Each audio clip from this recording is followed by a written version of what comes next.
तो पहला गुनाह क्या है? अल्लाह के साथ शिर्क करना। आज एक बड़ा तबका उम्मत का शिर्क कर रहा है। कब्रों पे सजदा हो रहा है, पीरों के आगे सजदा हो रहा है, बुजुर्गों के आगे सजदा हो रहा है, गले में लाल काले पीले धागे डाले जा रहे हैं, पैर में धागा पहना जा रहा है, पेट पे धागा पहना जा रहा है, और ये अकीदा रखा जाता है कि जब तक ये धागा मैं पहने हूं मैं बीमार नहीं पड़ूंगा, मुझे नजर नहीं लगेगी। ये शिर्क है, और शिर्क अल्लाह ताला क्या माफ होने वाला गुनाह नहीं है मेरे प्यारे साथी।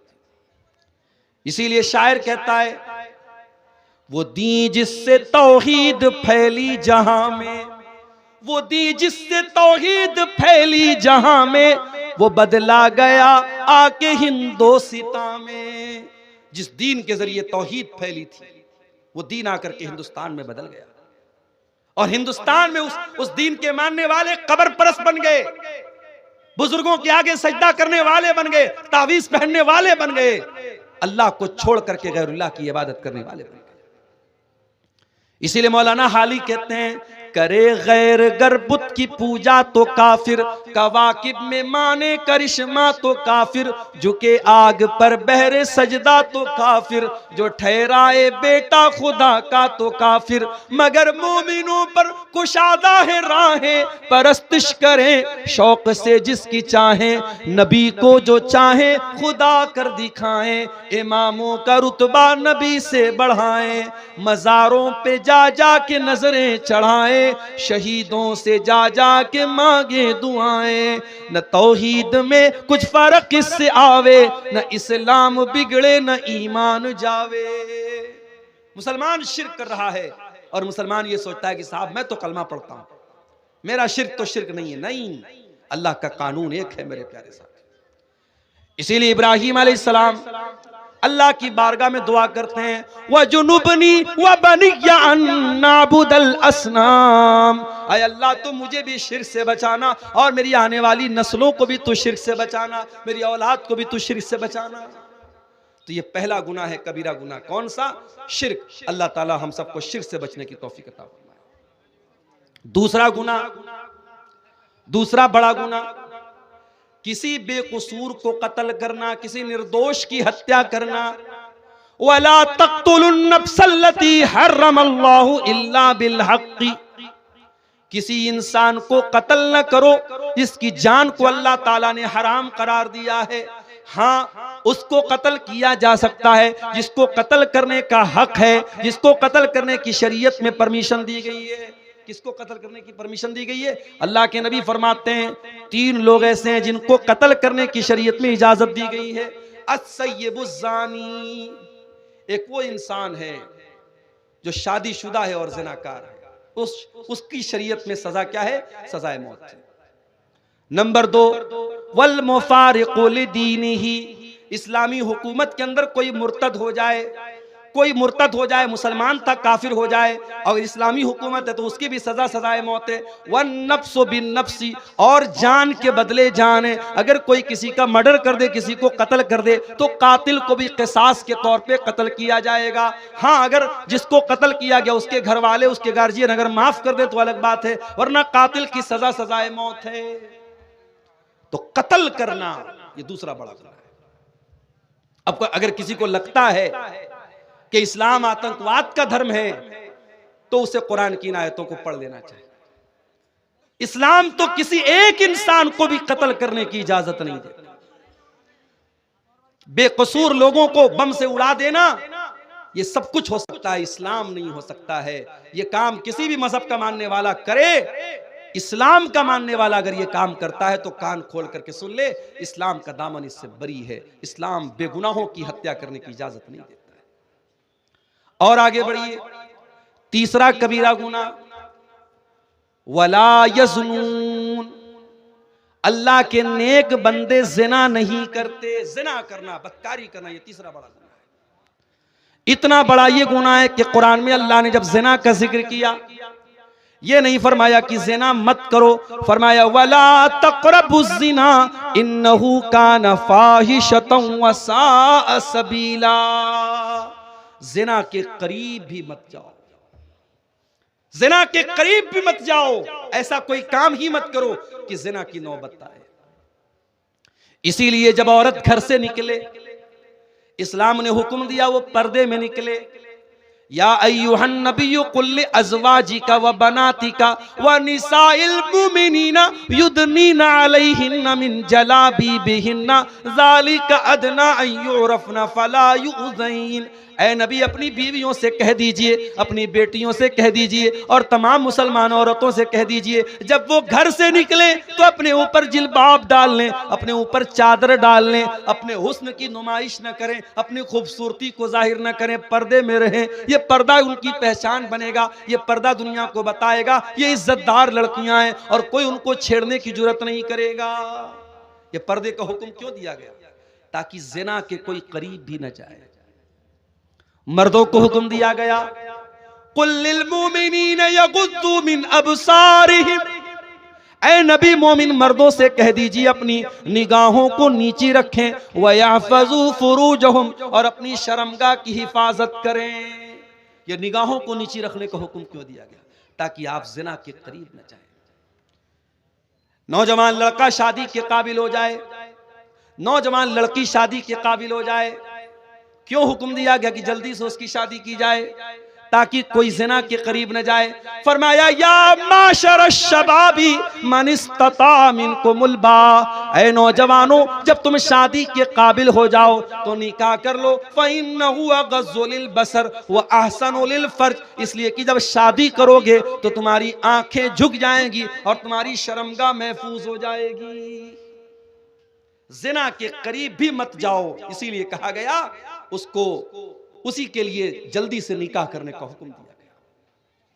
अभी एक मैसेज आया मेरे पास कि एक लड़की है, औरत है, वो कहीं निकाह करना चाह रही है, कोई लड़का है, दीनदार लड़का है, लेकिन बाप राजी नहीं है लड़की का। क्यों? उसकी कास्ट अलग है। हमारे यहां बड़ा मसला ये कि कास्ट भी चलती है। शेख है तो शेख में ही शादी करेगा, अंसारी है तो अंसारी में ही शादी करेगा, जिस बरादरी का इंसान है उसी बरादरी में निकाह करेगा। जबकि इस्लाम में कोई कास्टिज्म तो नहीं है, इस्लाम में कोई बरादरीवाद तो नहीं है। अब भाई बाप राजी नहीं है, लड़का दीनदार है, नमाजी है, सब कुछ है, लेकिन बाप राजी है। अब लड़की किसी के जरिए मसला पूछवा रही है कि मौलाना साहब, शरीयत तो ये कहती है कि लड़की की शादी उसके वली की इजाजत के बगैर नहीं हो सकती, और मेरा बाप दीनदार लड़के से शादी न करके मेरी शादी बेदीन से कर रहा, मैं क्या करूं? अब हम लोग भी कभी कभी परेशान हो जाते कि क्या जवाब दें। भाई इस्लाम में लड़की के निकाह के लिए कंडीशन है, शर्त है कि लड़की के वली का राजी होना। अगर लड़की का बाप जिंदा है तो बाप वली है, और लड़की अपने बाप को राजी किए बगैर शादी नहीं कर सकती। लेकिन अब यहां सिचुएशन ये है कि लड़की किसी दीनदार लड़के से निकाह करना चाह रही है और कोई ऐप भी उसके अंदर नहीं, और लड़की का बाप तैयार नहीं है, और लड़की का बाप जिससे निकाह करना चाह रहा है वो लड़का दीनदार नहीं है। अब मैंने इस पर जब मसला देखा, उलमा के फतवे देखे, तो अल्लामा इब्न उसैमीन का एक फतवा देखा। उन्होंने कहा कि अगर किसी ऐसी सिचुएशन में लड़की का बाप गलत जगह लड़की की शादी कर रहा है, जो रिश्ता सही नहीं है, लड़का दीनदार नहीं है, और लड़की का बाप सिर्फ उसकी जमीन जायदाद और दौलत देख करके शादी कर रहा है, तो ऐसी कंडीशन में लड़की के वली होने के हक से वो महरूम हो जाएगा, और उस इलाके के जो जिम्मेदार लोग होंगे, जो आलिम होंगे बड़े, या जो उस इलाके का जो जिम्मेदार होगा, उसको लड़की जाएगी और वहां जाकर के अपना केस रखेगी, और वो वली बन करके उस लड़की का सही जगह निकाह कराएगा। ऐसी सूरत में लड़की का बाप अपने हक से महरूम हो जाएगा। तो शरीयत ने ये सारे रास्ते क्यों बताए मेरे प्यारे से? ताकि हम ज़िना के करीब भी न जाए। आज हालात क्या हैं? लड़की घर से निकलती है, उसका पूरा शरीर नजर आता है, बेपर्दा और बेहया होकर के वो लड़की घर से निकलती है। और जो लड़कियां कॉलेजों और स्कूलों में पढ़ती हैं, वो तो ये समझती है कि भाई ये पर्दा वर्दा तो ये मदरसे में पढ़ने वाली लड़कियों को सूट करता है, हम तो अप टू डेट है, हम तो हाई फाई हैं, उनको अपने सर पे तो पट्टा रखने की जरूरत भी महसूस नहीं होती है। याद रखो मेरी प्यारी बहनों, मेरे माओ बहनों, ये आपका पर्दा ये आपके ईमान की अलामत, आपके मुसलमान होने की अलामत है। अल्लाह कुरान में अपने नबी से कहता है वकुल्लिल मुमिनाति यग़ज़ुज़्ना मिन अबसारिहिन्ना व यहफ़ज़्ना फ़ुरूजहुन्ना। ऐ नबी, मुसलमान औरतों से कह दीजिए, मोमिना औरतों से कह दीजिए कि वो अपनी शर्मगाह की हिफाजत करें, अपनी आंखों को पस्त रखें। वला युबदीना ज़ीनतहुन्ना, और अपनी जीनत को जाहिर न करें, अपनी खूबसूरती को जाहिर न करें। यहां तक कहा अल्लाह ने वल यज़रिबना बिखुमुरिहिन्ना अला जुयूबिहिन्ना। ऐ मुसलमान औरतों, तुम अपने दुपट्टे को अपने सीने पर रखो। बाप सामने है, बेटा सामने है, अपना भाई सामने है, महरम रिश्तेदार सामने है, महरम के सामने भी औरत अपने दुपट्टे को सीने पर रखेगी, गरेबान पर रखेगी। अपने महरम के सामने भी औरत को बेपर्दा होने की इजाजत नहीं है, अपनी जीनत को ढांपने का हुक्म दिया गया। क्यों कहा अल्लाह के नबी ने कि जब कोई लड़का लड़की, जब कोई मर्द औरत अकेले में मिलते हैं, ला यखलुवन्न रजुलुन बिइम्रातिन इल्ला वसालिसुहुम अश-शैतान। जब कोई मर्द किसी औरत से अकेले में मिलता है तो तीसरा शैतान होता है। क्यों कहा? ताकि जिना के करीब भी ना जाए। और आज कान खोल के सुन लो, ये जिना का बहुत आसान रास्ता सोशल मीडिया के जरिए से पैदा हुआ है।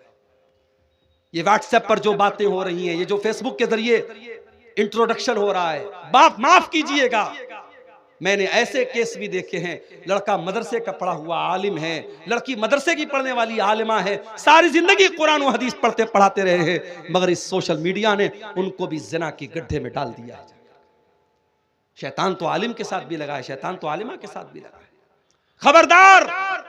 अपनी बहनों से कहना चाहूंगा और उनके गार्जियन से भी कहना चाहूंगा, लड़कियां अगर अभी छोटी हैं, क्या जरूरत है उनके हाथ में मुस्तकिल एक मोबाइल देने की। मैं ये नहीं कहता लड़कियां मोबाइल इस्तेमाल ना करें, अभी बच्ची छोटी है, अभी क्लास 8-9 में पढ़ रही है, उसके हाथ में अपना पर्सनल मोबाइल होना क्यों जरूरी है? जब लड़कियां समझदार हो जाएं, मैच्योर हो जाएं, तब उनको मोबाइल दीजिए और इस नसीहत के साथ मोबाइल दीजिए कि ये मोबाइल नहीं है, ये दो धारी तलवार है। इस तलवार से तुम अपने आप को भी कत्ल कर सकती हो, अपनी इज्जत का जनाजा भी इसी मोबाइल से निकाल सकती हो। अपनी बहनों से कहना चाहूंगा, अगर आपको फेसबुक पर आईडी बनाने का शौक है तो बनाओ। अगर आप ये कहती है कि हम फेसबुक का इस्तेमाल अल्लाह के दीन की तबलीग के लिए करते हैं और अच्छी चीजों को शेयर करते हैं, इस बात की गारंटी मुझे दे दीजिए कि आप किसी के साथ चैटिंग नहीं करेंगे। शैतान कहां से हमें जिना के रास्ते पे लेके जाएगा, हम सोच भी नहीं सकते। मेरे साथ मुसलमान लड़की फेसबुक चला रही है, दूसरा मुसलमान लड़का उसके प्राइवेट चैट बॉक्स में आता है, अस्सलाम वालेकुम मेरी इस्लामी बहन कैसी हो तुम। पहले सलाम से बात शुरू होती है, इस्लामी बहन कहकर के बात शुरू करता है, और फिर मुलाकातें और बातें और लंबी चौड़ी बातें और एक दूसरे का इंट्रोडक्शन, और फिर शैतान कहां लेके पहुंचा देता है, बदकारी और जिनाकारी तक लेके जाके पहुंचा देता है। इसलिए खबरदार, सोशल मीडिया के इस फितने से अपने दामन को बचाओ। मैंने शुरू में जो तकरीर के पहले एक नज़्म पढ़ी थी, उस नज़्म में भी मैंने यही पैगाम दिया था, इस मोबाइल से हम बेहया हो गए। आज बेहयाई इस मोबाइल ने बहुत फैला दिया है मेरे साथ। आप यकीन नहीं करेंगे, छोटी छोटी बच्चियां, क्लास 8 क्लास 9 में पढ़ने वाली बच्चियां, आज जब वो स्कूलों में जाती हैं तो अब वो बहुत अच्छे घर से ताल्लुक रखती हैं, दीनदार घर है, बाप नमाजी है, भाई नमाजी है, माँ नमाजी है, घर में दीन का माहौल है। लेकिन जब स्कूल में जाती हैं तो वहां दूसरी लड़की कहती है, अरे तेरे कितने बॉयफ्रेंड हैं। ये बॉयफ्रेंड बनाने का कल्चर, ये गर्लफ्रेंड बनाने का कल्चर, ये लड़का लड़कियों का दोस्ती करने का कल्चर, फिर मिलने जुलने का कल्चर, ये आज हमारे समाज को बर्बाद कर रहा है। हमारी छोटी छोटी बच्चियों को जिना के रास्ते पे लेके जा रहा है। आज आप बड़े बड़े शहरों की बात नहीं कर रहा हूं, ये पाकुड़ तो एक छोटा शहर है। आप पाकुड़ चले जाएं, फरक्का चले जाएं, मालदा चले जाएं, आप मुसलमानों की किसी बस्ती में चले जाएं, आज जो जिना की अड्डे हैं, जो होटल्स हैं, जो पार्क हैं, जो रेस्टोरेंट्स हैं, कोई ऐसा जिना का अड्डा नहीं मिलेगा जहां आपको कोई बुर्का नशीन लड़की, बुर्का पोस्ट लड़की आपको न मिल जाए। आज जिना के इन अड्डों पर आपकी बुर्का वाली इस्लामी बहनें भी पाई जा रही हैं। ये पूरी कौम के लिए चुल्लू भर पानी में डूब मरने का मकाम है मेरे साथ। वला तक़रबुज़्ज़िना, ऐ मेरे बंदो तुम जिना के करीब भी न जाना। नबी अकरम को ख्वाब में वो मंजर दिखाया गया, आपने देखा कि एक तंदूर है जिस तंदूर के अंदर कुछ मर्द औरत उल्टे लटके पड़े हैं और नीचे से आग के शोले आते हैं और उनकी शर्मगाहों में दाखिल हो रहे हैं, और जब उनकी शर्मगाह में वो शोले जाते हैं वो चिल्लाने लगते हैं। आपने पूछा ये कौन लोग हैं, ये कौन लोग हैं जिनको ये दर्दनाक अजाब दिया जा रहा है? फरमाया गया हाउला इज़्ज़ुनातु वज़्ज़वानी, ऐ अल्लाह के नबी ये आपकी उम्मत के ज़िनाकार मर्द और ज़िनाकार औरतें हैं। बड़ी दर्दनाक सजा है जिना और बदकारी की। ये चंद लम्हों की लज्जत आपकी आखिरत को बर्बाद कर देगी। इसलिए मेरे भाइयों ये तीसरा बड़ा गुनाह है जिनाकारी करना, इससे अपने दामन को बचाओ। और आगे बढ़िए, वह अकुलुर रिबा, सूद खाना, ब्याज खाना। ब्याज खाना आज कहीं बंधन लोन के नाम से, कहीं जो है औरतों को लोन देने की स्कीम के नाम से, अलग अलग तरीके से सूद और ब्याज की के तरीके हमारे समाज में चल रहे हैं। कहीं हैवी डिपॉजिट के नाम पे, कहीं अपने खेत को दूसरे को पैसा देकर के, बड़ी रकम देके खेत को दे दिया गया और वो खेत से फायदा उठा रहा है और हम उसके पैसे से फायदा उठा रहे हैं। ये तमाम शक्लें आप अपने उलमा से पूछिए कौन सी शक्ल सूद है, कौन सी शक्ल सूद नहीं है। अगर सूद है और आप सूद की रकम खा रहे हैं तो आप अपनी आखिरत को बर्बाद कर रहे हैं मेरे साथियों। जाते हैं वतुगलक़ु फी अब्वाबुल जहीम, और जहन्नम के दरवाजे बंद कर दिए जाते हैं। वतुगल्लु फी मरदतुश शयातीन, और इस महीने में सरकश किस्म के शैतानों को कैद कर दिया जाता है, जकड़ दिया जाता है। लिल्लाहि फीहि लैलतुन हिय खैरुम मिन अल्फि शहर, अल्लाह की कसम इस महीने में एक रात ऐसी है जो 1000 महीनों से बेहतर है। मन हुरिमा खैरहा फक़द हुरिमल खैर कुल्ला, जो उस रात की इबादत से महरूम हो गया, जो उस रात की भलाई से महरूम हो गया, वो तमाम भलाइयों से महरूम हो गया। ये मुबारक महीना बिल्कुल करीब आ चुका है। इस मुबारक महीने के आने से पहले हम जरा अपना अपना जायजा लें कि हम रमजान में एंट्री करने जा रहे, रमजान में दाखिल होने जा रहे, हमारा हाल क्या है। कहीं ऐसा तो नहीं कि हम गुनाहों की दलदल में डूबे हुए हैं? कहीं ऐसा तो नहीं दुनिया में हमारे घर में मेहमान आता है, हम अच्छा कपड़ा पहनते हैं, घर को सजाते हैं, आंगन को सजाते हैं, और रमजान का महीना आ रहा है और हम और आप अल्लाह की नाफरमानियों में डूबे हुए हैं, गुनाहों में डूबे हुए हैं, हमारे दिल गंदगियों से भरे हुए हैं। मेरे प्यारे साथियों, इस मेहमान के लिए अपने आप को तैयार करो, और इस मेहमान के लिए अपने आप को तैयार करना है तो सबसे पहला काम यही करो कि तौबा करो अल्लाह ताला से। हमें से बहुत सारे लोग ऐसे हैं, पिछले साल वो हमारे बीच में थे, इस साल वो हमारे बीच में नहीं है।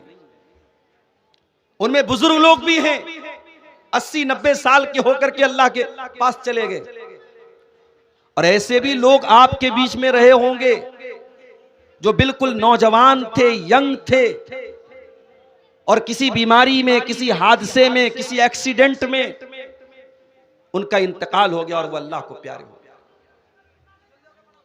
मुझे याद है इसी झारखंड के इलाके में एक महीना भी शायद नहीं हुआ होगा, देवघर के इलाके में मेरा प्रोग्राम था,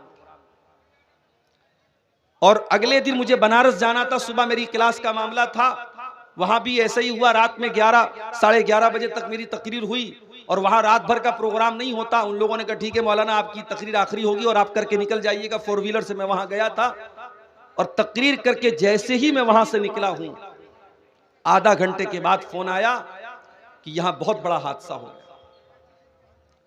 उस प्रोग्राम से तकरीबन 4-5 किलोमीटर की दूरी पर एक गांव था, उस गांव का नाम था नारोडी। उस गांव का एक नौजवान, बिल्कुल यंग 20-22 साल का नौजवान लड़का, वो लड़का प्रोग्राम में आया था, और बाद में जब फोटो मैंने देखा तो मुझे याद आया कि वो लड़का मुझसे मिलने भी आया था। तकरीर के बाद मैं स्टेज से उतरा, मुसाफा भी उसने किया था। वो बाइक से आया था प्रोग्राम में, और प्रोग्राम खत्म होने के बाद जब वो लड़का वापस जाने लगा तो मेन रोड से जब वो मुड़ने लगा है, टर्न करने लगा है, उसने सोचा कि रात का समय है, इंडिकेटर जलाने की क्या जरूरत है। उसने डायरेक्ट गाड़ी को मोड़ा है, इंडिकेटर का उसने कोई इशारा नहीं दिया। पीछे से पिकअप ने उसको टक्कर मारी है और इतनी जोरदार टक्कर मारी, पिकअप अपने आप में एक भारी गाड़ी होती है, उसकी बाइक में जाके वो पिकअप लड़ी है। वो लड़का ऑन द स्पॉट इंतकाल कर जाता है। छोटे छोटे 2 बच्चे हैं उसके। उसकी बीवी ने नहीं सोचा होगा कि हमारा शौहर जलसे में जा रहा है, वापस नहीं आ पाएगा, उसका जनाजा आएगा, उसकी लाश आएगी। उसके मां बाप ने नहीं सोचा था कि हमारा बच्चा कुछ देर के बाद हमसे जुदा हो जाएगा। मगर यही कड़वी सच्चाई है मेरे प्यारे साथियों, मौत आती है और हमारी हंसती खेलती जिंदगी को उदासी और गम में बदल देती है। और ये मौत कब आएगी हम नहीं जानते। हम और आप खुश नसीब हैं, अल्लाह ताला हमें एक और रमजान दे रहा है। यकीन मानो, अगर वाकई में हमने रमजान को रमजान की तरह गुजार लिया, इसका हक अदा कर लिया, इसको इबादतों से मामूर कर लिया, इसमें रोजे रखे, इसमें तरावी पढ़ी, इसमें कुरान पढ़ा, इसमें अपने आप को गुनाहों से बचाया, तो हम उन लोगों से बेहतर साबित होंगे अल्लाह ताला के यहां जो हमसे पहले दुनिया से चले गए। और उनके मुकाबले में अल्लाह ताला के यहां हमारा दर्जा और मकाम इंशाअल्लाह ऊंचा होगा, क्योंकि हमें जिंदगी में एक रमजान और मिल रहा है। नबी अकरम के दौर में एक ही इलाके के 2 लोग ईमान लाते हैं, दोनों साथ में इस्लाम लाते हैं, दोनों साथ में कलमा पढ़ते हैं। दोनों में से एक इंसान दीन के मामले में ज्यादा मेहनती होता है, ज्यादा एक्टिव होता है, ज्यादा फुर्तीला होता है। दूसरा भी दीनदार है लेकिन कम है, अपने भाई की तरह ज्यादा एक्टिव नहीं है, ज्यादा मेहनती नहीं है। जो भाई ज्यादा मेहनत करता था, ज्यादा एक्टिव था, वो अल्लाह की राह में लड़ते लड़ते शहीद हो जाता है, इंतकाल कर जाता है। दूसरा भाई जो उतना ज्यादा मेहनती नहीं था, 1 साल के बाद वो अपनी नेचुरल मौत से इंतकाल करता है, वो शहीद नहीं होता है, वो तबई तरीके से, नेचुरल तरीके से मर जाता है। दोनों भाइयों का इंतकाल हो गया, एक अल्लाह की राह में शहीद हो गया और 1 साल के बाद दूसरा भाई नॉर्मल तरीके से अल्लाह को प्यारा हो गया, इंतकाल हो गया। अब जरा गौर से सुनिएगा, हदीस के जो रावी हैं हजरत तलहा बिन उबैदुल्लाह, ये वो सहाबी हैं जो 10 सहाबे किराम जिनको नबी ने जन्नती होने की बशारत सुनाई है, जिनको अशरे मुबश्शरा कहा जाता है, उनमें से एक है हजरत तलहा रजी अल्लाह ताला, वो हदीस के रावी हैं। हजरत तलहा कहते कि मैंने ख्वाब देखा कि मैं जन्नत के दरवाजे पर खड़ा हूं। इतने में जन्नत में से एक आने वाला आया, यानी फरिश्ता आया, और उसने उन 2 भाइयों में जिसका इंतकाल बाद में हुआ था उसको जन्नत में जाने की इजाजत दे दी, और उसके बाद जो अल्लाह की राह में शहीद हुआ था, जो मेहनती लड़का था, जो मेहनती इंसान था, उसको उसके बाद जन्नत में जाने की इजाजत दी। पहले वो जन्नत में गया जिसका इंतकाल 1 साल के बाद हुआ था, और जो अल्लाह की राह में शहीद हुआ था और मेहनती था, ज्यादा एक्टिव था, वो बाद में जन्नत में गया। और फिर फरिश्ता मेरे पास आया और उसने कहा फ़इन्नका लम यानी लका बादू, अभी तेरे जन्नत में जाने का टाइम नहीं आया। उसके बाद हजरत तलहा कहते मेरी नींद खुल गई। सुबह मैंने ये ख्वाब जब सहाबा को बताया, लोगों को बताया, तो सहाबा को बड़ी हैरत हुई कि ये कैसे संभव है, ये कैसे पॉसिबल है। एक इंसान दीन के काम में आगे आगे रहता था, मेहनत करता था, अल्लाह की राह में शहीद हो गया था, वो बाद में जन्नत में जा रहा है, और जो उतना ज्यादा मेहनत नहीं करता था वो पहले जन्नत में जा रहा है, ये कैसे पॉसिबल है। जब ये बात अल्लाह के प्यारे नबी जनाब मुहम्मदुर रसूलुल्लाह सल्लल्लाहु अलैहि वसल्लम तक पहुंची, तो आपने सहाबा से पूछा कि किस बात पर तुम्हें हैरत हो। सहाबा ने कहा अल्लाह के नबी, जिसका इंतकाल बाद में हुआ वो पहले जन्नत में कैसे चला गया, ये बात हमको समझ में नहीं आ रही है। अल्लाह की राह में शहीद होने वाला और दीन के काम में ज्यादा मेहनत करने वाला बाद में, और वो इंसान पहले जन्नत में चला गया, ये कैसे हो गया? आपने फरमाया सुनो, अलैसा कद मकस बादहु सनतन, जिसका इंतकाल बाद में हुआ था, क्या उसको 1 साल और ज्यादा नहीं मिला जिंदगी में?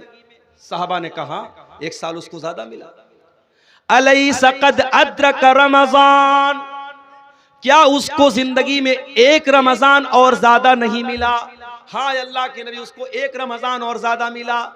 वसल्ला फी सनतिन मिन सज्दती कज़ा व कज़ा, और साल भर में उसने इतनी ज्यादा नमाजें अपने भाई के मुकाबले में ज्यादा पढ़ी कि नहीं पढ़ी? हाँ अल्लाह के नबी, उसने 1 साल की ज्यादा नमाजें पढ़ी।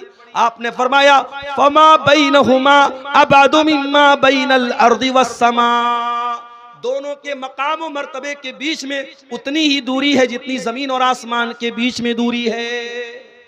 अल्लाह अकबर।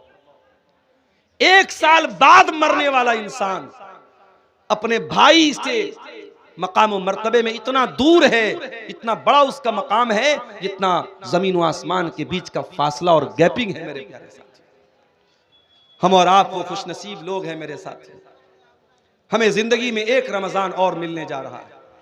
दुआ कीजिए, और सहाबा भी ये दुआ करते थे, अल्लाहुम्मा सल्लिम लना, अल्लाहुम्मा सल्लिमना ले रमजान, ऐ अल्लाह तू रमजान तक हमको सलामत रख, वसल्लिम लना रमजान, और रमजान को सलामती वाला हमारे लिए बना दे, व तसल्लम हो मिन्ना मुतकब्बला, और रमजान में हम जो इबादत करें ऐ अल्लाह तू उसको कबूल फरमा ले। ये सहाबा की दुआ थी, ये ताबईन की दुआ थी। मेरे साथियों, आओ दुआ करें हम, अल्लाह ताला हमको सेहत के साथ, सलामती के साथ रमजान के महीने को गुजारने की तौफीक अता फरमाए। देखिए बीच बीच में माहौल मैं देख रहा हूं कि कहीं से कुछ शोर होने लगता है, कोई आवाज आने लगती है। आप सुकून से तकरीर सुने। मैं बहुत लंबी तकरीर आज कर नहीं पाऊंगा, मेरे पास टाइम भी कम है, आखिर में चंदा भी करना है। आप सुकून से सुने, इंशाअल्लाह जो बातें आपके सामने बयान होंगी बहुत अहम बातें और काम की बातें आपके सामने आएंगी। आप मजलिस का जो वकार है, सुकून है, आप बहुत सीरियस होकर सुन रहे हैं, इसको बाकी रखिए। मेरे भाइयों, मैंने जो आयत आपके सामने खुतबे में पढ़ी थी वो सूरह निसा की आयत थी।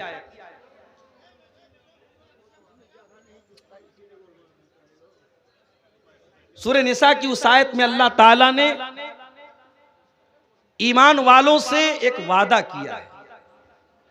जरा उस वादे को देखिए, अल्लाह ने क्या वादा किया।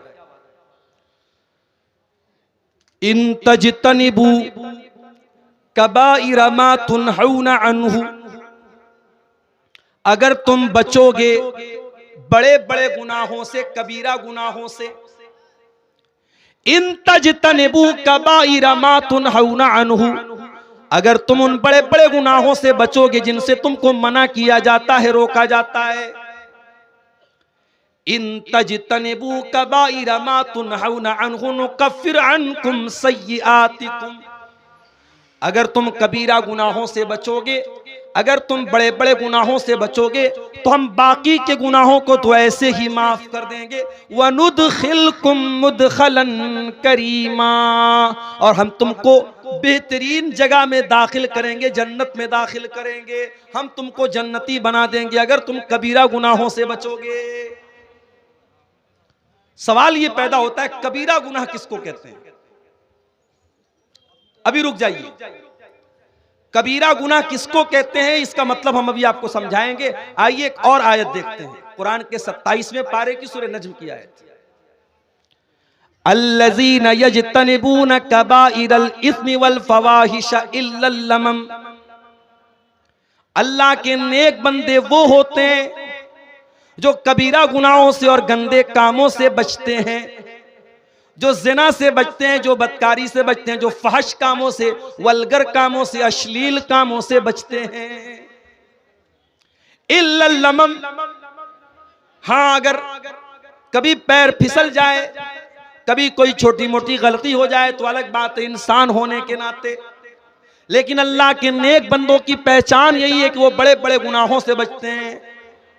अल्लज़ीना यज्तनिबून कबाइरल इस्मि वल फवाहिश इल्लल लमम। अल्लाह फरमाता है वो बड़े बड़े गुनाहों से बचते हैं अल्लाह के नेक बंदे। इन्न रब्बका वासिउल मगफिरा, बेशक तुम्हारा रब बहुत ज्यादा माफ करने वाला है। हुवा आलमु बिकुम इज अंशाकुम मिनल अर्दी, अल्लाह तो तुम्हें तब से जानता है जब तुम्हें अल्लाह ताला ने मिट्टी से पैदा किया था। तुम्हारे बाप आदम को अल्लाह ताला ने मिट्टी से पैदा किया था। व इज अंतुम अजिन्नतुन फी बुतून उम्महातिकुम, और अल्लाह ताला तो तुमको तब भी जानता था जब तुम माँ के पेट में थे, अभी पैदा भी नहीं हुए थे, माँ के पेट में थे तुमको डॉक्टर भी देखने के लिए अल्ट्रासाउंड कराता था। अल्ट्रासाउंड के जरिए तुम्हें तुम्हारे मूवमेंट को देखता था, तुम्हारे जिंदगी को देखता था डॉक्टर। वहां माँ के पेट में भी तुमको अगर कोई जानता था तो अल्लाह जानता है। इंसानों, अपनी औकात से ज्यादा उछल कूद मत मचाओ। तुम्हारा अल्लाह तुमको तब से जानता है जब तुम माँ के पेट में थे। फला तुज़क्कू अनफुसकुम, अपने आप को ज्यादा पाक साफ बनने की कोशिश न करो। अल्लाह तुम्हारी एक एक कमजोरी को जानता है, एक एक गुनाह को जानता है। हुवा आलमु बिमन इत्तका, अल्लाह को खूब पता है कि कौन अल्लाह से डरने वाला है, कौन मुत्तकी है, कौन परहेजगार है। दो आयतें मैंने आपके सामने पढ़ी, एक सूरह नज्म की आयत पढ़ी और एक सूरह निसा की आयत। इन दोनों आयतों में कॉमन बात क्या मिली कि अल्लाह के जो नेक बंदे होते हैं वो कबीरा गुनाहों से बचते हैं। सवाल ये पैदा होता है कबीरा गुनाह किसको कहते हैं? तो नोट कर लीजिए कि कबीरा गुनाह उन गुनाहों को कहा जाता है जिनको शरीयत में, जिनके करने वाले के ऊपर जहन्नम की वईद सुनाई गई, जिसके करने वाले पर कुरान में या अल्लाह के रसूल की हदीसों में कहा गया हो कि अगर ये काम करोगे तो जहन्नम में जाओगे, वो कबीरा गुनाह। या उस काम पर अजाब की वईद आई हो कि अजाब मिलेगा तुमको, या उस काम के करने वाले पर शरीयत में हद जारी की गई हो। मिसाल के तौर पे जिना है, अगर कुंवारा लड़का लड़की जिना करेगा 100 कोड़े मारे जाएंगे और 1 साल के लिए शहर से निकाला जाएगा। शादीशुदा अगर जिना करेगा उसको पत्थरों से मार मार के खत्म किया जाएगा। चोरी करने वाले का हाथ काटा जाएगा। तो जिस गुनाह पर शरीयत में हद जारी की गई हो, सजा मुकर्रर की गई हो, वो गुनाह भी कबीरा गुनाह है। तो जिस गुनाह पर अजाब की या जहन्नम की वईद सुनाई गई हो, या जिस गुनाह पर शरीयत में हद जारी की गई हो, उस गुनाह को गुनाह कबीरा कहा जाता है। और अल्लाह कह रहा है कि अगर तुम कबीरा गुनाहों से बचोगे तो बाकी गुनाहों को हम ऑटोमेटिक माफ करें। अब सवाल यह पैदा होता है कि कौन कौन से गुनाह ऐसे हैं जो कबीरा गुनाह है? बहुत सारे ऐसे गुनाह हैं और 1-1.5 घंटे की, 1.25 घंटे की तकरीर में उन सारे गुनाहों को आपके सामने बयान नहीं किया जा सकता। उलमा ने मोटी मोटी किताबें लिखी है, कभी मौका मिले तो पढ़ो मेरे प्यारे साथी। अगर फेसबुक से और इंस्टाग्राम से और सोशल मीडिया पर वाहियात चीजों को देखने से अगर मौका मिले तो कम से कम कुछ मुताला कर लो, कुछ स्टडी कर लो, कुछ पढ़ लो। और ये तो हमारे बड़े काम की चीजें और हमारी आखिरत की नजात इससे जुड़ी है कि हम जाने कि वो कौन से गुनाह है जो कबीरा गुनाह है, ताकि उन गुनाहों से हम अपने आप को, अपने दामन को बचा लें। तो सारे गुनाहों को तो बयान नहीं किया जा सकता, चंद मोटी मोटी चीजों को, चंद अहम चीजों को जिनको शरीयत में कबीरा गुनाह कहा गया है, आज की तकरीर में मैं बयान करूंगा और उसके बाद आपसे इजाजत लूंगा। सबसे बड़ा गुनाह, कबीरा गुनाहों में भी सबसे बड़ा गुनाह, अकबरुल कबाइर कौन सा गुनाह है? चलो भाई जमालपुर वालों, चलो आपका एक इंटरव्यू ले लेते हैं, बताओ कौन सा गुनाह है? शिर्क करना। अकबरुल कबाइर, तमाम कबीरा गुनाहों में सबसे बड़ा गुनाह क्या है? अल्लाह के साथ शिर्क करना। क्या मतलब अल्लाह के साथ शिर्क करना? अल्लाह के साथ शिर्क करने का मतलब यह है कि अल्लाह ताला का हक किसी और को दे देना। जो काम अल्लाह ताला के लिए करना जायज है वो काम किसी और के लिए करना, मिसाल के तौर पे अल्लाह के अलावा किसी और से दुआ करना, अल्लाह के सिवा किसी और के नाम से जानवर ज़बाह करना, अल्लाह के सिवा किसी और के आगे सजदा करना, अल्लाह के सिवा किसी और के बारे में ये अकीदा रखना कि ये मेरी बिगड़ी बना देगा, ये मेरी बीमारी दूर कर देगा, ये मेरी तकलीफ दूर कर देगा, ये मेरा दुख दूर कर देगा, ये शिर्क है। और ये शिर्क कितना बड़ा गुनाह है, आइए कुरान खोलते हैं। इन्नल्लाह ला यगफिरु अन युशरक बिही व यगफिरु मा दून ज़ालिका लिमन यशा। अल्लाह ताला शिर्क को माफ नहीं करेगा। शिर्क से छोटे जो गुनाह है, शिर्क से कमतर जो गुनाह है, वो तो अल्लाह ताला क्या माफ हो जाएंगे, शिर्क माफ होने वाला नहीं है। इन्नहु मन युशरिक बिल्लाहि फक़द हर्रमल्लाहु अलैहिल जन्नह। जो अल्लाह के साथ शिर्क करेगा अल्लाह ताला ने उसके ऊपर जन्नत को हराम कर दिया है। व मअवाहुन नार, उसका ठिकाना जहन्नम है। व मा लिज़्ज़ालिमीन मिन अंसार, और शिर्क करने वालों का अल्लाह ताला क्या कोई मददगार नहीं होगा, कोई साथ देने वाला नहीं होगा। इतना खतरनाक गुनाह है शिर्क। अल्लाह ने कुरान में सूरह अनाम के अंदर 18 नबियों का जिक्र करने के बाद फरमाया वलौ अशरकू लहबिता अन्हुम मा कानू यामलून। अगर हमारे ये 18 नबियों ने भी अगर शिर्क किया होता, इनकी सारी नेकियां बर्बाद हो गई होती। सबसे बड़ा गुनाह शिर्क करना।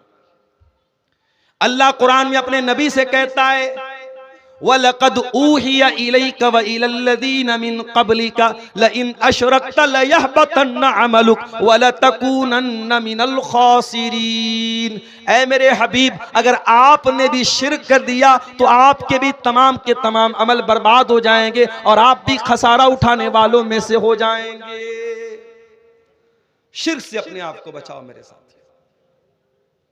आज मैं इस इलाके में बैठा हूं और खुशी के साथ ये कहता हूं कि ये वो इलाका है जहां आपको शिर्क के अड्डे बहुत कम मिलेंगे, ना के बराबर मिलेंगे।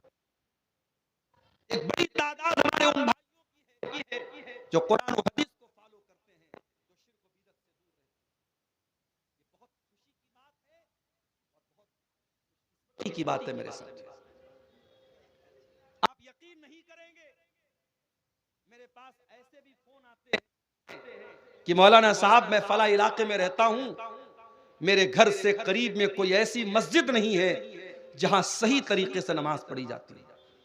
मस्जिदें हैं, सुन्नत के खिलाफ नमाज पढ़ी जाती है, मस्जिद के अंदर कब्र है, मजार है, सजदा होता है, शिर्क होता है। हमारा दिल गवारा नहीं करता उस मस्जिद में नमाज पढ़ने के लिए, हम क्या करें। आज आपके घर से चंद कदम की दूरी पर मस्जिद है और आप सुकून के साथ सुन्नत के तरीके पर नमाज पढ़ते हैं, ये बहुत बड़ी बात है मेरे साथियों। बहुत सारे लोग इस नेमत से महरूम हैं। अगर अल्लाह ताला ने आपको ऐसे माहौल में पैदा किया है कि आप अल्लाह की तौहीद पर हैं, अल्लाह का शुक्र अदा कीजिए। बहुत सारे लोग इस नेमत से महरूम हैं। मेरे प्यारे साथियों, इस तौहीद की नेमत की कदर कीजिए और मरते दम तक शिर्क से अपने दामन को बचाइए और अपने बच्चों को भी बचाइए। कभी कभी ऐसा भी होता है, बाप तो बहुत तौहीद वाला है लेकिन बाप ने बच्चों की तरबियत नहीं की, बच्चों को मदरसे में नहीं पढ़ाया, बच्चों को कुरान नहीं पढ़ाया, बच्चों को दीनियात नहीं पढ़ाई। बच्चा कहां पढ़ता था? कॉन्वेंट में पढ़ता था। बाप तो बड़ा खुश था कि साहब मेरा बेटा तो इंग्लिश मीडियम में पढ़ता है, मेरी बच्ची तो इंग्लिश मीडियम में पढ़ती है, हाई फाई इंग्लिश बोलती है, घर में आती पहले पापा को देख के गुड नाइट पापा, गुड मॉर्निंग पापा बोलती है। माँ बाप तो इसी में खुश हो गए साहब। जरा से 4 अंग्रेजी के जुमले क्या बच्चे ने बोल दिए, आप तो खुश हो गए। मगर ये अंग्रेजी के चंद जुमले जो आपके बच्चे ने सीखे हैं कि इतने भारी पड़ जाएंगे आपके ऊपर जब ये बच्चा बड़ा होगा और वो अल्लाह की तौहीद से दूर होगा। और आज इसी पाकुड़ के इलाके से मेरे पास व्हाट्सएप पर मैसेज आया कि मौलाना जरा इस पर भी आप बोलिएगा। आज कई लड़कियों की आईडी है, मुसलमान लड़कियों की आईडी है, और आपके इसी पाकुड़ बरहरवा फरक्का इस पूरे बेल्ट से ताल्लुक रखने वाली वो लड़कियां हैं, उनके बॉयफ्रेंड कौन हैं, उनके सोशल मीडिया पर उनकी दोस्ती किससे है, गैर मुस्लिम लड़कों से है, और उनके साथ उनका उठना बैठना और उनके साथ दोस्ती करना, घूमना फिरना हो रहा है। काफिर और मुशरिक लड़कों के साथ वो लड़कियां घूम रही हैं, फिर रही हैं, जिना कर रही हैं, बदकारी कर रही हैं, और यहां तक कि वो लड़कियां बाद में अपने उन बॉयफ्रेंड के साथ शादी करती हैं और इस्लाम को छोड़ करके मुर्तद हो जाती हैं। ये क्यों हो रहा है मेरे साथियों? ये इसीलिए हो रहा है कि आपकी आने वाली नस्ल इसको मालूम ही नहीं कि ईमान क्या है। उसके पूरे सिलेबस में कहीं ईमान नहीं है। उसने इंग्लिश तो पढ़ी, उसने मैथमेटिक्स तो पढ़ी, उसने साइंस तो पढ़ी, उसने जियोग्राफी तो पढ़ी, उसने मेडिकल की तालीम तो हासिल की, वो इंजीनियर तो बन गया, वो लॉयर तो बन गया, वो उसने एमबीए तो कर लिया, उसने दुनिया के सारे उलूम हासिल कर लिए, मगर उसे ये नहीं पता तेरा रब कौन है, तेरे नबी कौन है, तेरा दीन क्या है। कब्र में यही 3 सवाल तो होगा, तेरा रब कौन, तेरे नबी कौन, तेरा दीन क्या। और इन तीनों सवालों का जवाब, माफ कीजिएगा, मैथमेटिक्स की बहुत अहमियत है मगर उसकी किताबों में इसका जवाब नहीं मिलेगा। साइंस बहुत इंपॉर्टेंट है मगर साइंस की किताबों में इन तीनों सवालों का जवाब नहीं मिलेगा। इन तीनों सवालों का जवाब कहां मिलेगा? अल्लाह के नबी फरमाते हैं, जब मोमिन बंदा जवाब देगा रब्बी अल्लाह, मेरा रब अल्लाह है, दीनी अल इस्लाम, मेरा दीन इस्लाम है, मेरे नबी मोहम्मद सल्लल्लाहु अलैहि वसल्लम है, फरिश्ता पूछेगा कि तुझे इन तीनों सवालों का जवाब कैसे पता चला? बंदा कहेगा करातु किताब अल्लाह, करातु किताब अल्लाहि फआमनतु बिही वसद्दक़तु बिही। मैंने कुरान को पढ़ा था, मैंने अल्लाह की किताब को पढ़ा था, मैं कुरान पर ईमान लाया था, मैंने कुरान को सच्चा माना था, कुरान के जरिए मुझे इन तीनों सवालों का जवाब मिला। आपकी नौजवान नस्ल कुरान से दूर है मेरे साथ। वही नौजवान नस्ल जो हर मिनट पर व्हाट्सएप खोलती है, हर 10 मिनट पर चेक करती है कि फेसबुक पर मुझे कितने लाइक मिले, हर 5 मिनट पर चेक करती है इंस्टाग्राम पर मेरी पोस्ट को कितने लोगों ने पसंद किया। आपकी वही नौजवान नस्ल कुरान को कभी खोल के नहीं पढ़ती। साल साल भर कुरान रखा रह जाता है, घर में धूल खाता है, कोई पढ़ने वाला नहीं। मेरे प्यारे साथियों, जब तक आप कुरान नहीं पढ़ेंगे, हदीसों को नहीं पढ़ेंगे, आप दीन का इल्म हासिल नहीं करेंगे, आपको पता ही नहीं चलेगा तौहीद क्या है, शिर्क क्या है। इसीलिए अल्लाह कुरान में कहता है इन्नमा यख्शल्लाह मिन इबादिहिल उलमा, अल्लाह के बंदों में अल्लाह से वही डरेगा जो आलिम होगा। आलिम का मतलब जो अल्लाह को जानेगा। जितना आप अल्लाह को जानोगे, अल्लाह के बारे में इल्म हासिल करोगे, उतना अल्लाह का डर आपके दिल में पैदा होगा। इसीलिए हजरत लुकमान जब अपने बच्चे को नसीहत करते हैं तो पहले अल्लाह का इंट्रोडक्शन कराते, अल्लाह के बारे में बताते हैं। या बुनैया इन्नहा इन तकुम मिस्काल हब्बतिन मिन खरदलिन फतकुन फी सखरतिन औ फिस समावाति औ फिल अर्दि याति बिहल्लाह इन्नल्लाह लतीफुन खबीर। ऐ मेरे बच्चे, अगर एक राई के दाने के बराबर भी कोई चीज आसमानों में कहीं होगी, किसी चट्टान के नीचे छुपी हुई होगी, जमीन में कहीं होगी, अल्लाह ताला एक राई के दाने के बराबर चीज को सामने ले आएगा। अल्लाह ताला तो बारीक से बारीक चीज की खबर रखने वाला है। जो अल्लाह राई के दाने के बराबर चीज को सामने ले आएगा, उसे पता नहीं कि गूगल क्रोम की हिस्ट्री आपने डिलीट कर दी, उसे मालूम नहीं कि आपने व्हाट्सएप की चैटिंग को क्लियर कर दिया, उसे मालूम नहीं कि आपकी आंखों ने क्या देखा, आपकी उंगलियों ने क्या टच किया, आपके कानों ने क्या सुना। अल्लाह को सब पता है मेरे प्यारे साथियों। इसलिए अल्लाह को जानो। अल्लाह को जितना जानोगे, अल्लाह की उतनी मोहब्बत आपके दिल में पैदा होगी और अल्लाह का डर आपके दिल में पैदा होगा। अल्लाह कुरान में कहता है यमहकुल्लाहु रिबा व युर्बिस सदक़ात, अल्लाह ताला सूद को मिटाता है और सदका खैरात को बढ़ाता है। सूद खा करके आप अपने माल की बरकत को खत्म कर रहे हैं मेरे साथी। ये सूद बहुत बड़ा गुनाह है, इतना बड़ा गुनाह है कि कुरान कहता है फ़इल्लम तफ़अलू फ़ाज़नू बिहर्बिम मिनल्लाहि व रसूलिही, अगर तुम सूद खाना नहीं छोड़ोगे तो अल्लाह से और उसके रसूल से जंग करने के लिए तैयार हो जाओ। तो सूद खाना बहुत बड़ा गुनाह है। व अक्लु मालिल यतीम, यतीम का माल खाना भी कबीरा गुनाह है, यतीम का माल खाना भी बड़ा गुनाह है। इन्नल्लज़ीना याकुलूना अमवालल यतामा ज़ुल्मा, जो यतीम का माल खाते हैं, इन्नमा याकुलूना फी बुतूनिहिम नारा, वो अपने पेट में जहन्नम की आग भरते हैं। कभी किसी यतीम का माल मत खाओ।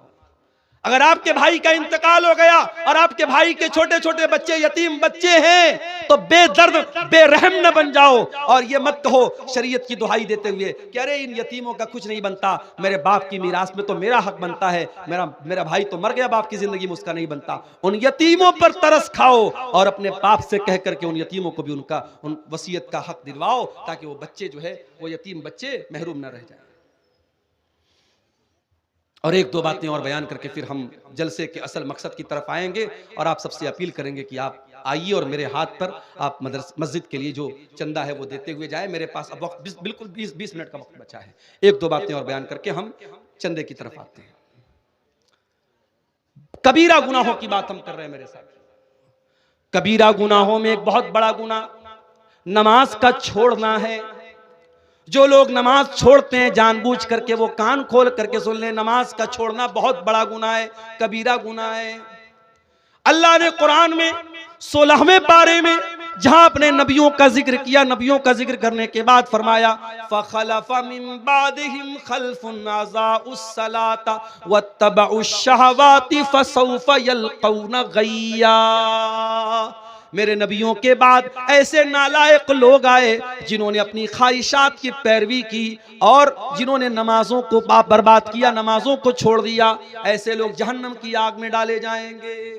नमाज की पाबंदी करो मेरे साथियों, नमाज किसी हाल में माफ नहीं। आज मस्जिद की तामीर के लिए जलसा हो रहा है। मस्जिद क्यों बनती है? नमाज पढ़ने के लिए। मगर हमारा हाल क्या है? मस्जिद तो बना ली शब भर में ईमा की हरारत वालों ने। किसकी तरफ से? अच्छा अच्छा। देखिए मैं सबका नाम नहीं ले पाऊंगा, ये हमारे बुजुर्ग हैं, इन्होंने मस्जिद की तामीर के लिए ये बिस्मिल्लाह किया है। अल्लाह ताला अब्दुल रकीब साहब, अच्छा अब्दुल लतीफ साहब, ये मौलाना अब्दुल लतीफ साहब ने, कितना है पैसा ये? 5000 रुपया। अल्लाह ताला मौलाना की उम्र में बरकत अता फरमाए, मौलाना के इल्म व अमल में और उनकी सेहत में अल्लाह ताला बरकत दे और अल्लाह ताला उनके इस चंदे को कबूल फरमाए। मेरे प्यारे साथियों आ जाइए, मेरे पास वक्त बहुत कम है, 15 से 20 मिनट का टाइम बचा है। अल्लाहु अकबर। ये देखिए मोतियुर रहमान भाई ने 500 रुपये का चंदा पेश किया है। ये किसी बेनाम साहब ने, साहिब खैर ने 500 और 1000 का चंदा पेश किया है। रब्बुल आलमीन आप सबके चंदे को कबूल फरमाए। आलम माशाअल्लाह, आलम भाई ने 10,000 रुपया मस्जिद के लिए ताउन पेश किया है। अल्लाह ताला आलम भाई के इस चंदे को कबूल फरमाए, उनके माल में बरकत दे। भाइयों आओ आगे बढ़ो, ये अल्लाह के घर का मामला है। अल्लाह का घर आपको दावत दे रहा है, बुला रहा है। आप मोहब्बत करते हैं अगर मस्जिद से, दीन से, उलमा से, आप आगे बढ़िए और बढ़ चढ़ करके इसमें हिस्सा लीजिए। माशाअल्लाह, ये हमारे मुस्तफीज भाई हैं, इन्होंने अपने वालिद की तरफ से ये 500 रुपये का चंदा पेश किया है। वालेकुम सलाम। अल्लाह ताला आपके इस चंदे को 500 रुपये चंदा आपने पेश किया है, अल्लाह कबूल फरमाए। और ये हफीजुर रहमान साहब हैं, इन्होंने 100 रुपये का चंदा पेश किया है, अल्लाह ताला इनके चंदे को कबूल फरमाए। भाइयों आगे बढ़िए, वक्त कम है, कमेटी वाले भी जो है नजरें गाड़े हुए हैं। আপনারা যাইয়েন না, একটু চান্দা মওলানা সাহেবের হাতে দেন আর মওলানা আব্দুল শাকুর সাহেব আসবেন এর পরে, আপনারা একটু থাকেন। ये किसी और भाई ने भी 500 रुपये का चंदा पेश किया है, अल्लाह इनके चंदे को कबूल फरमाए। माओ बहनों से भी गुजारिश करता हूँ कि आप आगे बढ़ें, मस्जिद की तामीर का मामला है, आपके लिए सदका जारिया बनेगा। आप हजरात अगर अपनी ज़रूरतों के लिए उठ रहे हैं तो ठीक है, अच्छी बात है, लेकिन अभी प्रोग्राम बाकी है, मेरे बाद भी खतीब हैं, मेरे साथ मसला और मजबूरी है, मुझे निकलना है, लेकिन आप हजरात बैठें, प्रोग्राम में आप शामिल हों। अच्छा माशाअल्लाह, ये भाई की इनकी दादी ने दिया है 500 रुपये का चंदा और 200 रुपया बेनामी चंदा है, अल्लाह ताला इनके चंदे को कबूल फरमाए। आइए आगे बढ़े। देखिए भाई 100 की नोट नहीं चले चंदे में, 500 कम से कम दीजिए। आइए आगे बढ़िए, अल्लाह ताला आप सबके चंदे को कबूल फरमाए।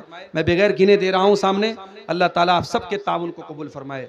अल्लाह ताला आपके सेहत में, दौलत में बरकत अता फरमाए। और जो लोग मरहूमीन की तरफ से चंदा दे रहे हैं, अल्लाह ताला उनके मरहूमीन की मग़फ़िरत फरमाए। रमज़ान का बिल्कुल करीब वक्त आ चुका है। ये आखिरी प्रोग्राम है रमज़ान के पहले, इसमें आप हजरात शामिल हो रहे हैं। ये 2000 रुपया है, अल्लाह ताला इनके चंदे को कबूल फरमाए।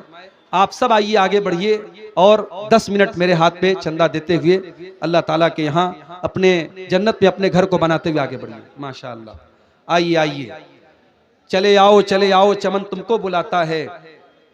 मन बना लिल्लाहि मस्जिदन बनल्लाहु लहु बैतन फिल जन्नह, मस्जिद की तामीर करने वाला जन्नत में अपना घर बनाता है। अल्लाह ताला तमाम चंदा देने वालों के चंदे को कबूल फरमाए, आखिरत में इसका बेहतरीन बदला आप लोगों को अल्लाह ताला अता फरमाए। महबूब आलम भाई ने 500 रुपये का चंदा पेश किया है। अच्छा, इन्होंने मुस्तफ़ी साहब ने 200 रुपया है। अच्छा माशाअल्लाह, 5000 है माशाअल्लाह। 5000 का ये अलग चंदा है, 500 का अलग है और ये शायद 500 अलग है। अल्लाह ताला इन सारे चंदे को कबूल फरमाए। अल्लाह ताला, मैं नाम नहीं भी लूंगा तो समझिए सवाब मिलेगा इंशाअल्लाह। असल चीज़ नीयत है। तमाम चंदा देने वालों के चंदे को अल्लाह ताला कबूल फरमाए। आइए आगे बढ़िए और देते हुए, मस्जिद का मामला अल्लाह के घर का मामला है, नेकी के काम में इस बढ़ चढ़ करके हिस्सा लीजिए। अल्लाह ताला आप सबके चंदे को कबूल फरमाए। आइए बढ़िए, बस 5 मिनट का वक्त हमारे पास और है, देर न कीजिए, आगे बढ़िए और इस कार्य खैर में हिस्सा लीजिए। अल्लाह आप सबके ताउन को कबूल फरमाए। अल्लाह आप माशाअल्लाह, अल्लाह ताला कबूल फरमाए। आइए आगे बढ़िए। माशाअल्लाह माशाअल्लाह, अल्लाह ताला आप लोगों की इस चंदे को इस मस्जिद की तामीर में अल्लाह ताला कबूल फरमाए और जल्द से जल्द तौफीक दे इस गांव के लोगों को कि शानदार मस्जिद को ये तामीर करें। माशाअल्लाह माशाअल्लाह, आइए आइए, अल्लाह ताला आप सबके चंदों को कबूल फरमाए, आपके माल में, सेहत में और अल्लाह ताला अमल में बरकत अता फरमाए। माशाअल्लाह जी, माशाअल्लाह। 500 रुपये का ताउन इन्होंने हमारे बुजुर्ग ने पेश किया, अल्लाह ताला कबूल फरमाए। भाई हमारे बाद वाले मुकर्रिर को तरफ से बुलाइए, स्टेज पर लाइए अब्दुल शकूर साहब को। अस्सलाम, आइए, अल्लाह कबूल फरमाए। आइए, माशाअल्लाह माशाअल्लाह, अल्लाह ताला आप सबके चंदे को कबूल फरमाए। मेरी मजबूरी थी कि मुझे आप लोगों से जल्दी इजाज़त लेना पड़ रहा है। अल्लाह ताला आप सबके चंदे को कबूल फरमाए। आइए आगे बढ़िए, मस्जिद का मामला है भाइयों, बढ़ चढ़ करके हिस्सा लीजिए, पीछे न रहिए। अल्लाह ताला सबके चंदे को कबूल फरमाए। अपने घर की तामीर के लिए आपकी ये कुर्बानी अल्लाह ताला कबूल फरमाए। आपके माल में अल्लाह ताला बरकत अता फरमाए। बार कोड भी मौजूद है, जो लोग ऑनलाइन करना चाहें बार कोड के जरिए कर सकते हैं। आप हजरात बिल्कुल इसमें पीछे न रहें। माओ बहनों से भी गुजारिश करता हूँ कि वो भी आगे बढ़ें। ये किसी भाई ने 1000 रुपये का चंदा जी जी जी, जो भी ये चंदा आ रहा है बगैर गिने और बगैर नाम लिए मैं रख रहा हूँ। बस अल्लाह ताला नीयतों को जानता है, दिलों को जानता है। अल्लाह आप सबके चंदे को कबूल फरमाए। और मैं जानता हूँ आप लोग माशाअल्लाह बहुत दिल खोल करके ताउन कर रहे हैं और करेंगे इंशाअल्लाह। और मुझे पूरी उम्मीद है कि 16 लाख का जो टारगेट रखा है मस्जिद की तामीर के लिए गाँव वालों ने, वो पूरा हो जाएगा इंशाअल्लाह। अल्लाह ताला आप लोगों के चंदों को कबूल फरमाए। छोटे छोटे बच्चे भी यहाँ आ रहे हैं और चंदा अपने माँ बाप की तरफ से वो पेश कर रहे हैं। अल्लाह ताला उनके चंदों को कबूल फरमाए। माशाअल्लाह, अल्लाह कबूल फरमाए। अल्लाह आप सबको के माल में, कारोबार में, सेहत में अल्लाह बरकत दे। अल्लाह बीमारियों से आप लोगों की हिफाजत फरमाए। अल्लाह हर शर से महफूज रखे। अल्लाह रमज़ान का रोज़ा हम सबको सेहत और सलामती के साथ अदा करने की तौफीक अता फरमाए। मेरे भाइयों आ जाइए, आगे बढ़िए, वक्त हमारे पास बहुत कम है। माशाअल्लाह, ये हमारे बुजुर्ग ने चंदा पेश किया है और गालिबन जो है देखिए कितना 3100 या 4100 है। अल्लाह ताला इनके चंदे को भी कबूल फरमाए। आइए आगे बढ़िए।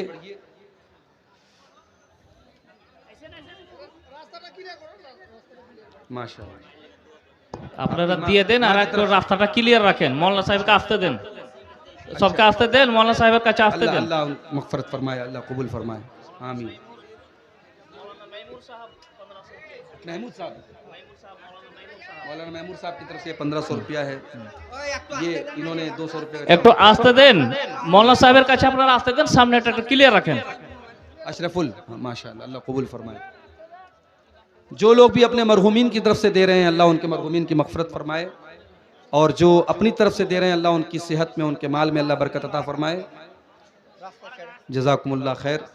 आइए आगे बढ़िए, अल्लाह ताला आपके चंदे को कबूल फरमाए। आइए आइए आगे बढ़िए, देते हुए जाइए। अल्लाह आप सबके अतियात को, चंदों को अल्लाह कबूल फरमाए। अल्लाह ताला आप लोगों के माल में बरकत दे।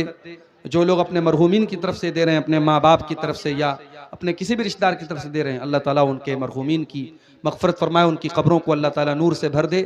मेरे भाइयों, मस्जिद का मामला है, अल्लाह के घर की तामीर का मामला है, इसमें आप पीछे न रहें। ये रमज़ान के बिल्कुल पहले आपका ये प्रोग्राम और उसमें ये आपका दिया हुआ अतिया इंशाअल्लाह अल्लाह ताला इसको कबूल फरमाएगा। आइए आगे बढ़िए, 5-10 मिनट का वक्त हमारे पास और है, हमें फ़ौरन निकलना भी है पाकुड़ के लिए। अल्लाह ताला आप सबके चंदों को कबूल फरमाए। जज़ाकुमुल्लाह खैर, अल्लाह ताला कबूल फरमाए। जो भी भाई जो भी ताउन कर रहे हैं, मैं बगैर गिने रख रहा हूँ, बगैर नाम लिए रख रहा हूँ, और सबके हक में दुआ करता हूँ अल्लाह सबके चंदों को कबूल फरमाए।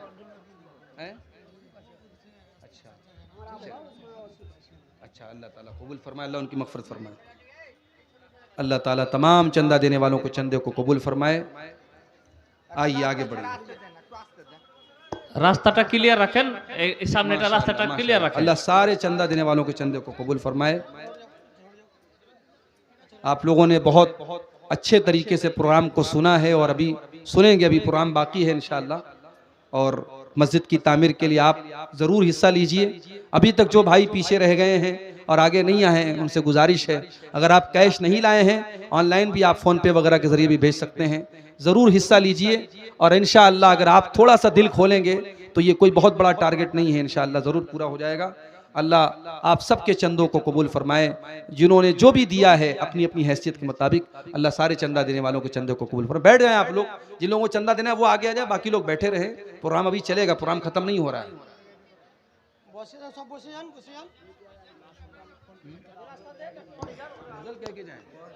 সামনে আসার জন্য রাস্তা দেন, আর আপনারা যারা দিয়ে দিচ্ছেন একটু आइए বসেন। आइए आगे बढ़िए, এরপরে মৌলানা আব্দুল শকুর ভোজপুরি সাহেব আসছেন, আপনারা বসেন ধীর স্থির ভাবে। आइए, अल्लाह ताला कबूल फरमाए।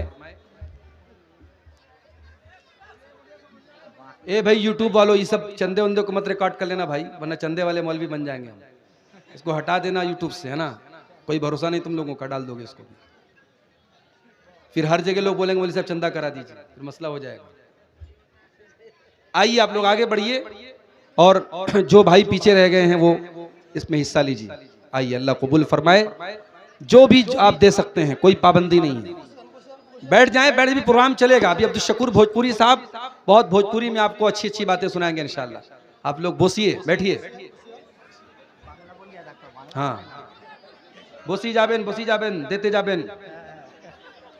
बैठिए बैठिए आप लोग, प्रोग्राम मत, अभी खत्म नहीं हो रहा है प्रोग्राम, अभी 11 बज रहे हैं, अभी काफी टाइम है प्रोग्राम खत्म होने में इंशाअल्लाह।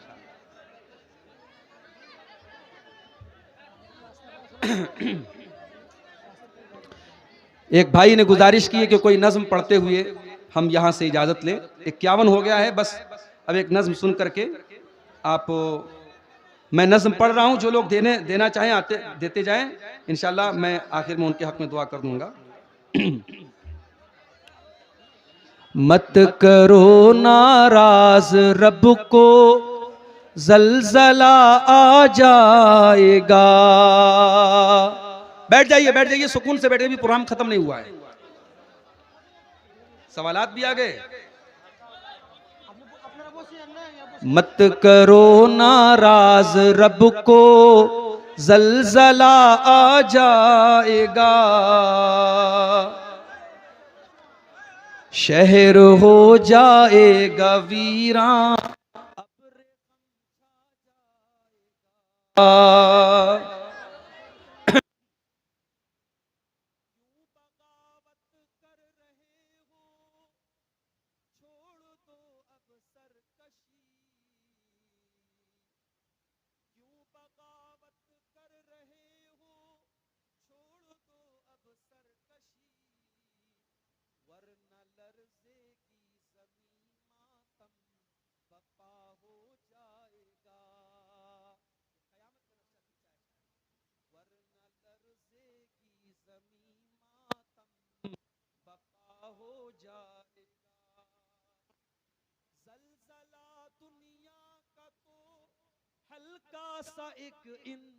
और पीछे लोग सुकून से पढ़ें, यही तरीका अपनाना चाहिए। बहुत जल्दी जल्दी और कुरान का मजाक बना करके पढ़ना ठीक नहीं है। हम लोग 4 भाई हैं, एक को 10 बड़ी गाड़ी का मालिक बना रखा है और एक टीचर है और एक को घर का मालिक बना रखा है और एक लड़का को लावारिस बना के रखा है, उसको कुछ नहीं दे रहा है। वालिद साहब ज़मीन जायदाद का मालिक है, बहुत सारा ज़मीन है। बराए मेहरबानी करके हमारे साथ कितना नाइंसाफ़ी हो रहा है, वजाहत के साथ इस पर अपनी राय देते हैं। देखिए, बाप अपनी ज़िंदगी में अगर औलाद को कुछ दे रहा है तो उसको बराबर बराबर देना पड़ेगा, इंसाफ करना पड़ेगा। बाप अगर किसी एक बेटे को ज्यादा दे रहा है, एक बेटे को कम दे रहा है, एक बेटे को बिल्कुल नहीं दे रहा है, तो ये बाप बहुत बड़ी नाइंसाफी कर रहा है और अल्लाह ताला के यहाँ उसकी पकड़ होगी। अल्लाह के रसूल के एक सहाबी थे, हजरत बशीर रजी अल्लाह ताला अन्हु, वो अपने एक बेटे नोमान को कोई खजूर का बाग देना चाहते थे। वो अल्लाह के नबी के पास आए और उन्होंने कहा कि अल्लाह के नबी, मैं अपने बेटे को ये खजूर का बाग देना चाहता हूं और इस हिबा पर मैं आपको गवाह बनाना चाहता हूं, दुआ दें। आप बुजुर्ग हैं, आप दुआ दीजिए, अल्लाह आपका चंदा कबूल फरमाए, अल्लाह आपकी सेहत में बरकत। अच्छा, 1 लाख दिया था, अच्छा माशाअल्लाह माशाअल्लाह। अल्लाह ताला आपका चंदा कबूल फरमाए, आपकी सेहत में, आपके उम्र में अल्लाह बरकत दे, आपकी औलाद, आपके माल में, सब चीज़ों में अल्लाह बरकत दे। जी तशरीफ रखें आप। तो मैं ये कह रहा था कि औलाद के साथ अगर कोई नाइंसाफी कर रहा है, अल्लाह क्या उसकी पकड़ होगी। नबी ने उस सहाबी से पूछा कि तुम्हारे और भी बेटे हैं? उन्होंने कहा कि हाँ हैं। आपने कहा सबको दिया है कि सबको नहीं दिया है? तो आपने कहा कि ये जुल्म है और मैं जुल्म के ऊपर गवाही नहीं दे सकता। और आपने ये भी फरमाया कि अल्लाह से डरो और अपनी औलाद के साथ इंसाफ करो। अगर औलाद नाफरमान भी है तब भी बाप को यह हक नहीं है कि औलाद को महरूम कर दे। अगर औलाद नाफरमान है, औलाद अपना अंजाम भुगतेगी अल्लाह के यहाँ। बाप अपनी आखिरत को बर्बाद न करे, बच्चों के साथ इंसाफ करे। जिस भाई का भी मामला है, उनके बाप अगर सुन रहे मेरी बात, मैं उनसे गुजारिश करूंगा कि आप ऐसा न करें। अल्लाह ने अगर आपको ज़मीन जायदाद का मालिक बनाया है, बच्चों के साथ इंसाफ करें। और इंतकाल के बाद भी जब वरासत बटेगी तो बाप की जितनी चीज़ें हैं सारे बेटों को बराबर मिलेगी। बाप जिंदगी में नाइंसाफी करके जा सकता है, मगर इंतकाल के बाद जब उसकी वरासत बटेगी तो भाइयों को बराबर बराबर बराबर मिलेगा इंशाअल्लाह। अल्लाह ताला हम सबको नेक अमल, अच्छी समझ की तौफीक अता फरमाए। आमीन। व आखिर दावाना अल्हम्दुलिल्लाहि रब्बिल आलमीन। वस्सलामु अलैकुम वरहमतुल्लाह। ওয়ালাইকুম সালাম রহমতুল্লাহ বরকাতু। আপনারা